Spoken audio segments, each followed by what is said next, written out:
Hello বন্ধুরা, কেমন আছো? আশা করি ভালো আছো। আবারও নতুন ভিডিও নিয়ে চলে এলাম, ঝটপট করে দেরি না করে।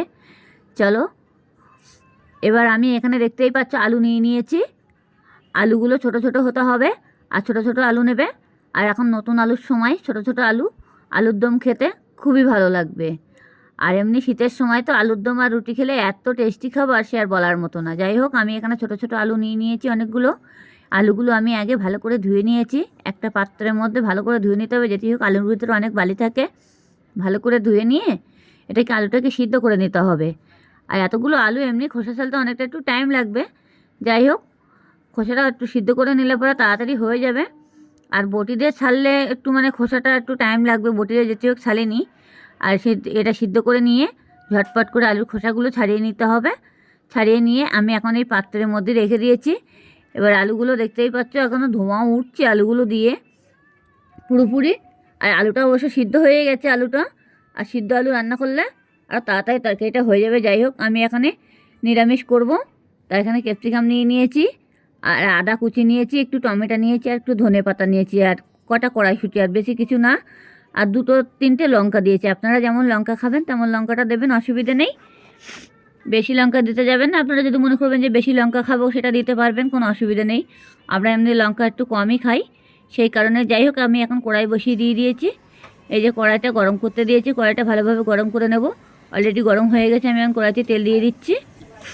তেলটা ভালো করে গরম করে নেব।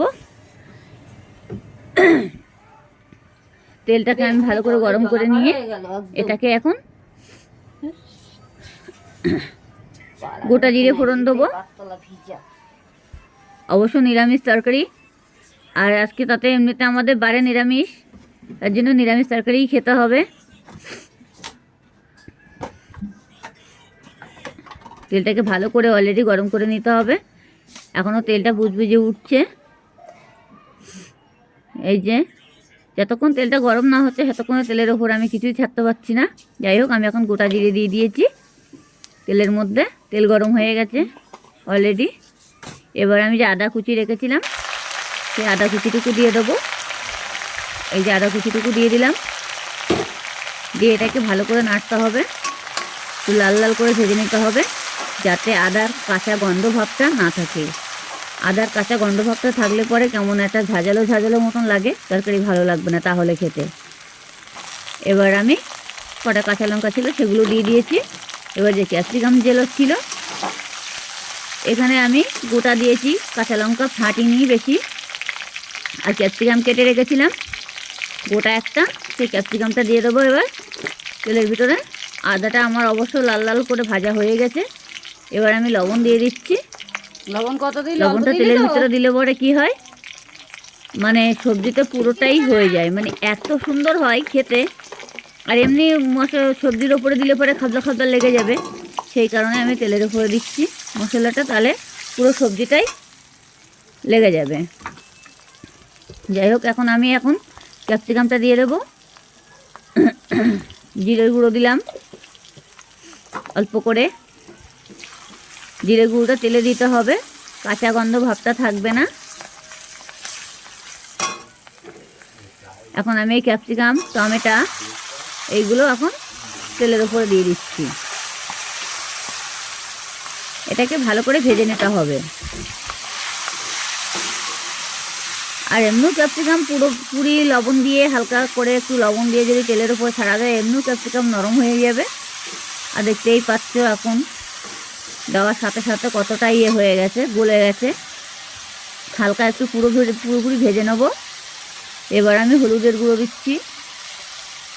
হলুদটা একটু বুঝে দেবেন, যাতে হলুদ গন্ধটা না লাগে আর পুড়ে না যায়, সেরকমভাবে বুঝে দেবেন। অনেক সময় বেশি হয়ে গেলে সমস্যা হয়ে যাবে। আমি এখন কড়াইশুঁটি দিয়ে দিলাম।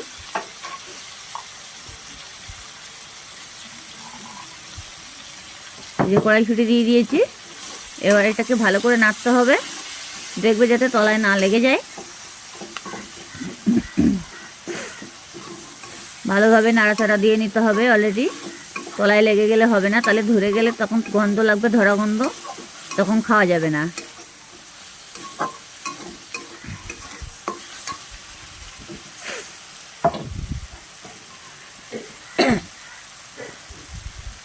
তো ভালো করে ভাজতে হবে, অলরেডি একটু কষাই করতে হবে। নিরামিষ হচ্ছে আলুর দম। একটু তেলটা একটু বেশি দেবে, তাহলে আরও খেতে বেশি টেস্টি লাগবে। তেল বেশি বলতে পারো, অতিরিক্ত বেশি দেবে না, যাতে তেল গড়িয়ে পড়ে সেরকম বেশি দেবে না। অনেক সময় ঝাল পেঁয়াজ দিয়ে, মানে পেঁয়াজ রসুন দিয়ে আলুর দম করলে সেটাও আলাদা লাগে, এটাও আলাদা। নিরামিষ করলে পরে আলুর দম সেও আলাদা লাগে, কিন্তু ওটাতে একটু মানে জাস্ট পেঁয়াজ আর রসুনটা দেওয়া হয়। হালকা একটু চিনি দিয়ে দিলাম আমি, চিনিটা একটু দিতে হবে, চিনিটা দিলে পরে তরকারির টেস্টই অন্যরকম লাগে। হালকা পরিমাণে দেবে, বেশি দেওয়ার দরকার নেই। এবার দেখো এটাকে আমার পুরো ভাজা হয়ে গেছে অনেকটা। এবার আমি যে আলু সিদ্ধ করে রেখেছিলাম, আলুটা আমি পুরোপুরি দিয়ে দিয়েছি, এই যে ছোটো ছোটো আলুগুলো। আর এমনি শীতের সময় আলুর দম খেতে সেই মজা লাগবে, রুটি আর আলুর দম এত মজা লাগে খেতে, সে আর বলে বোঝানোর মতো না। অতি অবশ্যই এই ঘরে বসে এই রেসিপিটা একবার করার চেষ্টা করুন, তাহলে বুঝতেই পারবে। চেষ্টা করলে অতি অবশ্যই পেরে যাবে। আর অবশ্য নিরামিষ আলুর দম সহজে পেরে যাবে, বেশি কিছু মশলা না, কিছু না।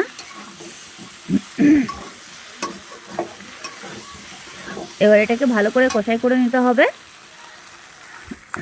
ভেজে নিতে হবে যতক্ষণে মানে আলুর জল ভাবটা না থাকে, সেরকম একটু খেয়াল রাখবে যাতে আলুগুলো একদম পুরো টাইট হয়ে যায়।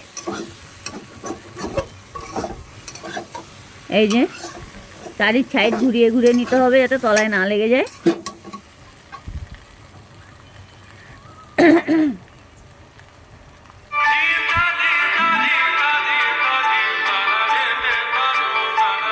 ঘুরিয়ে ঘুরিয়ে নিতে হবে।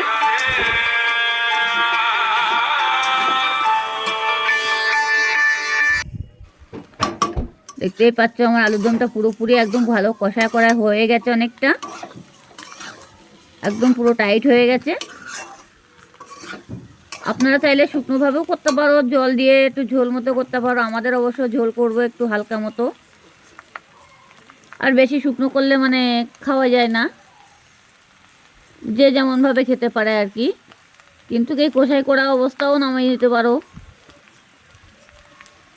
দেখো অনেকটা আমার একদম পুরোটাই আলু মনে হচ্ছে এখনই হয়ে গেছে। এমনভাবে কষাই করতে করতে ভালোভাবে একটু নাড়াচাড়া দিতে হবে যাতে পুড়ে না যায়, সেইভাবে একটু খেয়াল রাখতে হবে।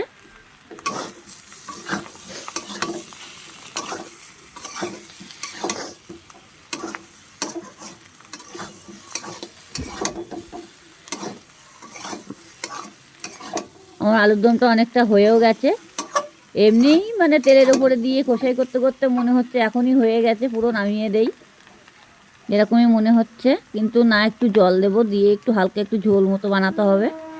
আবার বেশি ঝোল করতে যাব না, বেশি ঝোল করলে তখন আবার অন্যরকম দেখাবে তরকারিটা।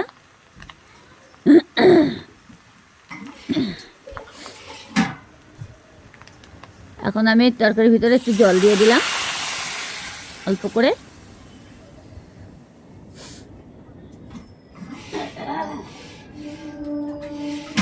যেটি হোক, আপনারা চাইলেও এটা মানে রুটি দিয়েও খেতে পারো, ভাত দিয়েও খেতে পারো, অসুবিধা নেই।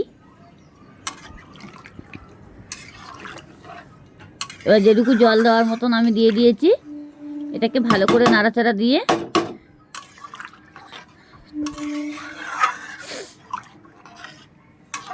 এটাকে এখন আমি একটু ভালোভাবে ফুটিয়ে নেব, খুব সুন্দরভাবে।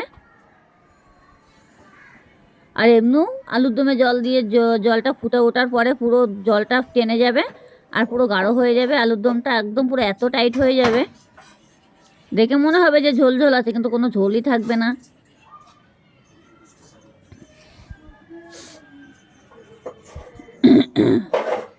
এখন আমি জলটা দিয়ে দিয়েছি, ফুটে না ওঠা পর্যন্ত আমি ধনে পাতা কেটে রেখেছি, ধনে পাতাটা দিয়ে দিতে হবে। ধনে পাতাটা অবশ্যই একটু বেশি করে কেটেছি, বেশি করে একটু ধনে পাতা দিলে পরে তরকারি টেস্টটাই আলাদা লাগে। এখন আমি এটাকে ভালোভাবে ঢেকে দেবো, তাহলে তাড়াতাড়ি এটা ফুটে উঠবে। এই ঢেকে দিয়েছি, এবার আমি একটু খুলে দেখবো তরকারির কালারটা কেমন হয়েছে। দেখো তরকারিটা আমার ফুটে উঠে গেছে, দেখতেই পাচ্ছ।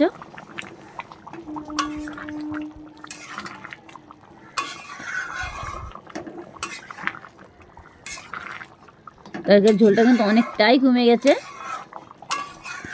বেশি ঝোল নেই বললেও চলে।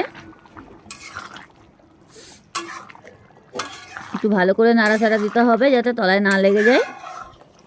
অনেক সময় জল দেওয়ার পরে তরকারি ঢেকে দিলে পরে নাড়াচাড়া না দিলে তখন তরকারিটা তলায় লেগে যাওয়ার সম্ভাবনা থাকে। আমি যে ধনেপাতাটা নিয়েছিলাম এখন সেই ধনেপাতাটা কেটে নিয়েছি ছোটো ছোটো করে এখন আমি ঝোলের ওপরে দিয়ে দিচ্ছি। এই যে দিয়ে দিলাম।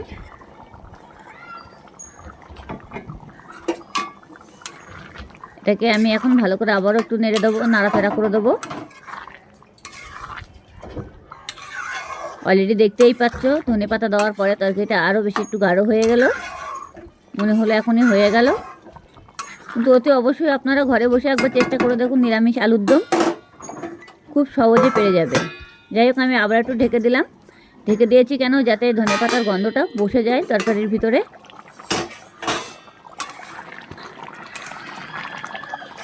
এবার একটু নেড়ে চেড়ে দিলাম।